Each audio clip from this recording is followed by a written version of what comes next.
Hello mes amours, j'espère que vous allez bien. En tout cas moi ça va comme toujours. J'espère que ça résonne pas trop. Je galère avec la lumière, avec le son et tout parce que je viens juste d'emménager, mais ça c'est une autre histoire. Bon, vous savez quoi, guys? J'ai filmé avec l'iPhone, ma carte mémoire, elle pète un plomb. C'est la Audrey du montage qui vous parle. En fait, ma carte mémoire a décidé de supprimer un plan sur deux de tout ce que j'ai filmé. En gros, je vous expliquais que on arrivait dans le Airbnb, j'étais vachement déçue parce que je m'attendais pas à Airbnb comme ça. Il était petit, il n'y avait pas de clim, il faisait super chaud. Moi, en tout cas, on était bien placé, donc je me dis, bon, petite déception, mais au moins on est super bien placé, donc c'est cool. Et en gros, je vous racontais le début de l'histoire. Chris, il a eu du mal à ouvrir la douche du Airbnb. C'est une douche avec une porte coulissante et pas à pousser. Et donc, il peinait à l'ouvrir, il galérait. Mais j'entendais râler et tout, mais je faisais pas attention parce que je me dis, bon, Chris, des fois, il est pas très dégourdi comme j'ai l'impression tous les mecs. Hein. Je suis désolée, c'est un peu sexiste ce que je dis là. Et du coup, je j'ai pas fait attention à ça. Et au final, il a réussi à ouvrir la porte. Donc, je me suis dit, c'est cool, il n'y a pas de souci. Donc, monsieur prend sa petite douche. Et moi, je devais me prendre ma douche juste après. Surtout qu'on avait fait un long voyage. Il faisait super chaud, j'étais fatiguée. Un peu comme maintenant. Vraiment, hein. J'ai vraiment honte de filmer comme ça. Mes cheveux, mon maquillage et tout. Bref, il faut vraiment que je vous explique cette histoire. Et donc voilà, on était fatigués, puis on avait qu'une envie, c'est prendre une douche et se coucher, tu vois. Enfin, normal, quand tu vas en voyage, après une journée comme ça, t'as vraiment juste envie de faire ça. Il prend sa douche, et là, je l'entends encore râler pour ressortir. Je suis désolée si ça résonne, enfin bref, c'est pas grave. Je vais arrêter de m'excuser toutes les 5 minutes, de toute façon, vous avez compris que le son sera pourri, l'image sera pourrie. Mais juste après, ça va redevenir bien. Et bref, il réussit. Non, il râle pour ouvrir après sa douche. Et là, j'entends waouh, Chris qui crie dans la salle de bain. Je vois quoi? Toute la vitre a explosé. Chris, du sang partout. Enfin, c'était super impressionnant. Donc, moi, ce que je fais, c'est que j'essaye de sécuriser la zone, faire sortir mon mec à poil, en sang, plein de verre partout sur lui, de la douche. Je me dis super, enfin, ça commence bien. Donc, la priorité, c'est que je le soigne et tout. J'enlève tous ces bouts de verre. Miskin, mon chéri. Mais bon, ça faisait plus de peur que de mal. Au final, il a rien eu de grave, tu vois, grâce à Dieu. Il n'y a rien qui est tombé dans son œil ou qui a, je sais pas, qui a coupé une veine, j'en sais rien, moi, tu vois. Il a eu de la chance. Donc je le soigne et après on se dit merde, va falloir appeler le proprio, le tenir au courant, appeler Airbnb, voir comment ça se passe parce que moi déjà je sais même pas combien ça coûte un truc comme ça. Je me suis dit à tout moment ils vont me demander 2000 balles, ils vont me demander 2000 balles et ça va être la grosse merde parce que moi cet argent je l'ai pas du tout en fait. Ça fait, je commence à paniquer, on appelle le proprio, super gentil, enfin vous inquiétez pas. J'espère vraiment que vous avez rien de grave, je suis désolée et tout.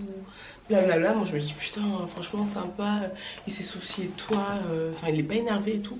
Et il a pas parlé d'argent à une seule seconde, donc je me suis dit bah je pense que c'est son assurance qui va prendre ça en compte. Ensuite on appelle Airbnb, moi je voulais me barrer parce que je me dis on va se laver comment, machin, bref. Au final le lendemain la proprio elle est venue, elle a nettoyé tout, elle a mis un rideau de douche et tout ça. Entre temps moi je me suis lavée au lavabo, robinet, comme une clocharde, bref c'était horrible. Et donc voilà, c'était réglé et franchement même la meuf quand elle est venue, elle ne nous a pas parlé à une seule seconde d'argent. Et quand je vous dis elle ne nous en a pas parlé, c'est qu'elle ne nous en a pas parlé du tout. Bref, ensuite, nous, on part chez la sœur de Chris, on va au Luc. Et là, je vais vous raconter la deuxième partie de la grosse blague de mes vacances de rêve dans le sud de la France. Là, nous, on prend le Blablacar. Le mec, déjà, on était à la gare, je sais pas qu'on appelle la gare à Marseille. Saint-Charles, voilà, on était à Saint-Charles.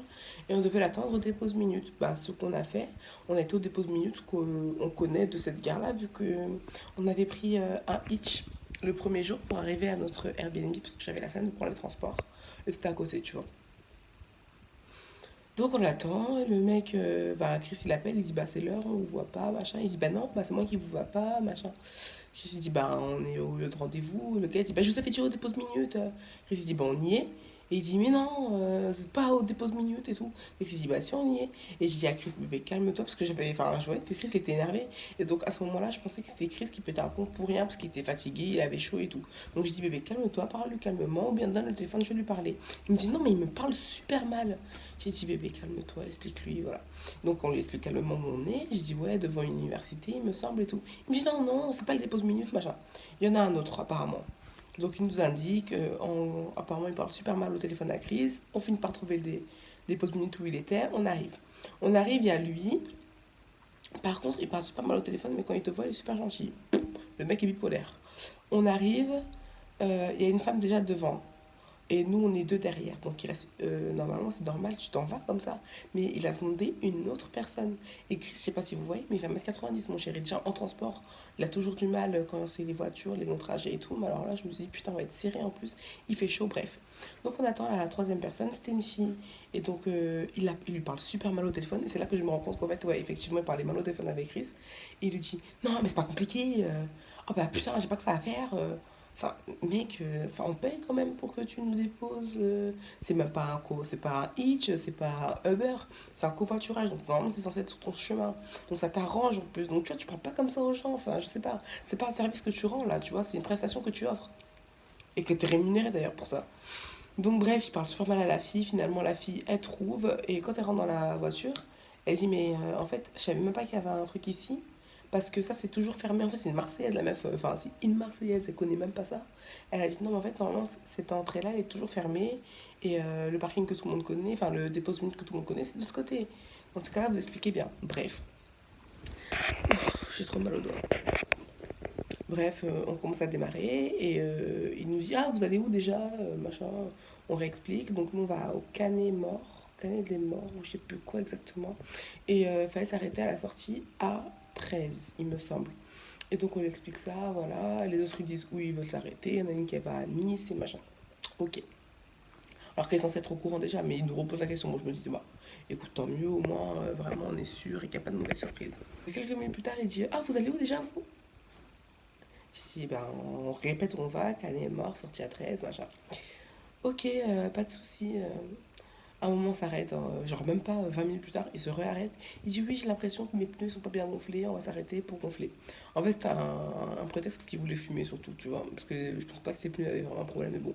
Après ça, c'est que mes spéculations. Il fume en même temps et tout, tranquille. Et moi, je commence à avoir super chaud et tout. Je dis, monsieur, ce n'est pas la clim. Il dit, non, il n'y a pas la clim. Donc, en fait, on fait juste ouvrir les fenêtres, mais bon, on meurt de chaud. En fait, on est trois serrés derrière dans la voiture.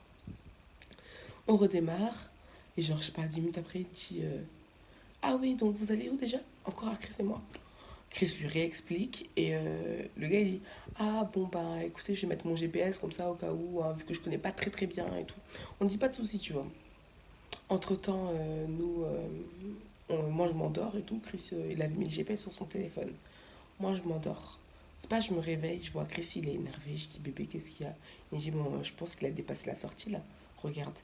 Il en avait dépassé depuis genre, je sais pas, moins 2 3 non, plus. On va dire 4 kilomètres tu vois.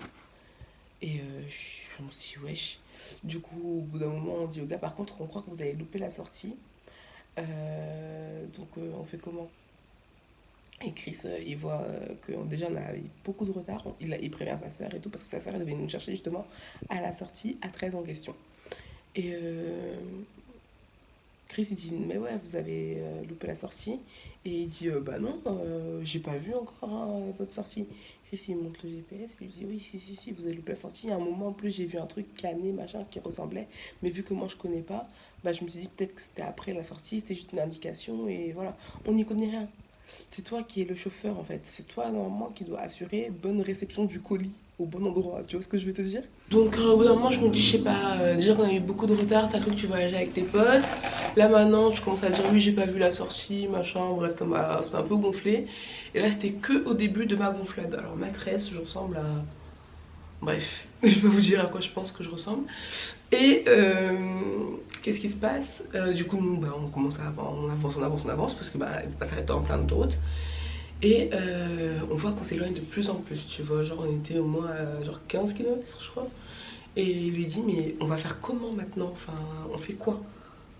Et la sœur de Chris a dit, tu sais quoi, laisse tomber, qui vous arrête à la prochaine sortie, et basta cosy, je viendrai vous chercher là-bas, c'est pas grave, tu vois. On lui dit, arrêtez-nous à la prochaine sortie, c'est bon, c'est pas grave, tant pis. La sœur, enfin, il dit, ma sœur elle vient me chercher et tout, mais c'est bon, juste arrêtez-vous à la prochaine sortie. Le gars, il roule.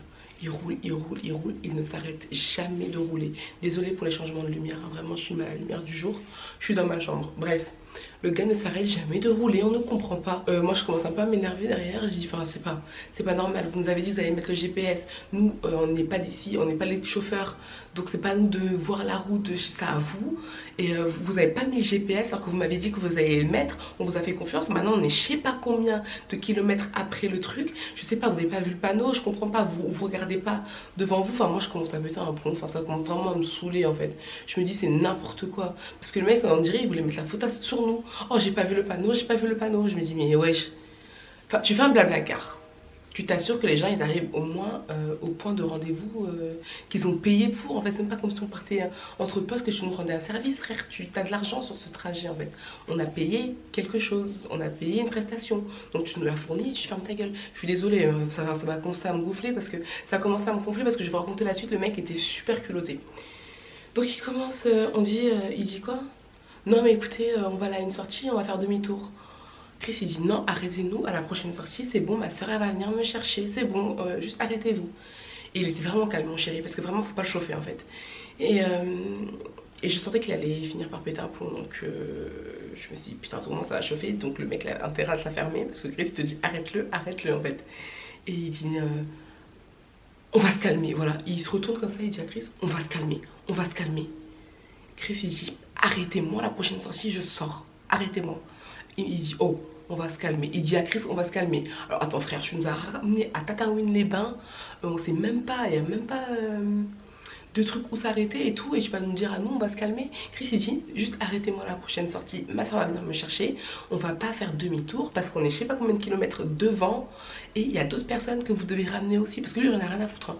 Il a oublié qu'il avait deux autres clientes en fait dans sa voiture. Enfin je sais pas dans quel délire il est ce mec là, mais il est dans un délire très très loin qu'on ne connaît pas en fait.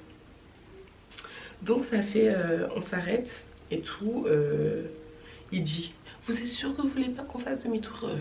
Limite on lui a pas répondu, on a dit c'est bon, on veut sortir. Du coup on est sorti de la voiture, on a pris nos valises et voilà c'est tout. Quand on est sorti de la voiture on s'est dit mais c'est quoi ce délire, enfin c'est quel genre de blabla car irresponsable. Le mec taré quoi, tu prends des gens mais tu les déposes où toi tu veux en fait. Et s'ils ont pas bien sauvé la route, bah tant pis pour eux. Enfin je sais pas, dites-moi en commentaire si c'est moi la folle qui prend tout mal, ou effectivement le mec il s'est foutu de notre gueule mais de manière incroyable. Donc là je vais vous montrer des extraits de où on s'est arrêté et tout, enfin l'horreur. Ok guys, c'est la merde là, je suis assise par terre sur un bord d'autoroute. Je vous aurais filmé un plan tout à l'heure. Notre chauffeur vient de nous déposer. Notre chauffeur Blablacar. Ça fait j'étais saoulée, Chris était saoulé. Et en plus si je vais vous montrer l'endroit où on s'est arrêté, c'était, mais genre c'est même pas une aire d'autoroute en fait. On était assis comme des clochards en plein cagnard, on attendait comme ça. Heureusement la sœur de Chris elle arrivait rapidement. Bref, plus jamais ce mec là, mais never again. Donc en plus le pire c'est que le mec il s'arrête là et c'est pas qu'il reparte, genre il se dit pas ouais on a perdu, je sais pas, on avait au moins 1h30 de retard, on a perdu du temps, j'ai deux autres meufs qui ont des trucs à faire pour arriver à temps, je vais me dépêcher de partir. Non, le mec il s'arrête, il l'aide à changer la roue d'une autre personne, il passe devant nous, il nous dit vous êtes sûr que ça va hein, vous voulez pas revenir dans la voiture, enfin c'est un grand malade. Donc du coup nous on attendait pendant qu'il aidait d'autres personnes là, je sais pas ce qu'il faisait, le bon samaritain. Enfin, le mec il a complètement oublié qu'il avait des personnes à charge hein. Encore c'est tout seul, ok, tu peux te permettre de faire des pauses toutes les 4 minutes et d'aider la terre entière, mais non en fait t'as des clients, enfin je sais pas comment t'expliquer, je trouve pas ça normal en fait, les gens ils prennent, bref. Ensuite on passe nos jours chez la soeur de Chris, enfin bref elle est venue nous chercher et tout, elle nous a ramené chez elle, on passe nos jours chez elle et je crois qu'au bout du deuxième jour, je reçois un mail de Airbnb, machin vous réclame 223 €. Quoi? C'est le Airbnb de Marseille. Alors je sais pas si vous vous en souvenez, on n'a eu aucun souci avec eux, ils nous ont pas dit que fallait qu'on paye quoi que ce soit, aucun énervement, aucune réclamation, jusqu'à on a vu la propriétaire en vrai, on les a appelés, ils sont au courant de tout, ils ont eu les photos Airbnb au courant, on nous a jamais notifié à aucun moment qu'on devait payer quoi que ce soit. Et c'est 2 jours après qu'on quitte l'appartement qu'ils nous réclament de l'argent. Chris il a envoyé un message salé, moi j'ai commencé à me dire mais c'est quoi ce genre de bip, honnêteté zéro. Enfin moi j'étais choquée les gars, enfin je sais pas, tu nous as vus, tu nous as fait des sourires, au revoir, merci, alors qu'en fait tu savais que tu allais nous réclamer des thunes pour ce qui s'est passé, alors qu'en fait c'est de votre faute. Je tiens à le rappeler parce que c'était de leur faute que Chris il a failli, et il a eu de la chance parce que si c'était tombé dans son œil, s'il a eu des morceaux plus graves sur lui, c'était quoi en fait? C'était quoi? Je vous rappelle que mon mec était à poil sous la douche avec plein de débris de verre sur lui. Ça aurait pu être plus grave, tout ça parce qu'ils n'ont pas su monter correctement leur putain de porte coulissante et ils nous demandent de l'argent à nous. Et au moins il a la décence de nous le demander en face, de nous tenir au courant. C'est pas 2 jours ou 3 jours après qu'on quitte votre appartement de Brin que vous nous demandez quoi que ce soit. Non mais alors là, alors nous vraiment on s'est dit mais pompon. Voilà, on a tout vu, ces vacances, plus jamais. Ah, on a eu que des problèmes, que des merdes. Et il fallait justement que je me plaigne et que je m'exprime sur ces problèmes. Donc voilà, là je ressemble vraiment à une actrice de film pour adultes, mais il n'y a pas de souci. Bref mes amours, j'espère que m'écouter me plaindre pendant je sais pas combien de minutes vous a fait plaisir. Dites-moi en commentaire comment vous aurez réagi à ma place. Et sur une échelle de 1 à 10, mon niveau de chance se situe où? Moi je pense que je suis plutôt dans le négatif. Mais bref, le plus important c'est que j'étais avec mon chéri et que ça s'est bien passé. Rien eu de grave, voilà, on est en bonne santé, tout se passe bien. Mais les gens ont vraiment voulu tester notre patience. Parce que là, vraiment, je sais pas, c'est de l'acharnement. Je me suis dit à tout moment, les gens du Sud, ils nous détestent. Je sais pas, c'est quel genre d'accueil ça. Bref mes amours, moi je fais d'énormes bisous. N'hésitez pas à me dire tous vos retours en commentaire. Je vous fais d'énormes bisous et je vous dis à très vite sur ma chaîne. Mouah.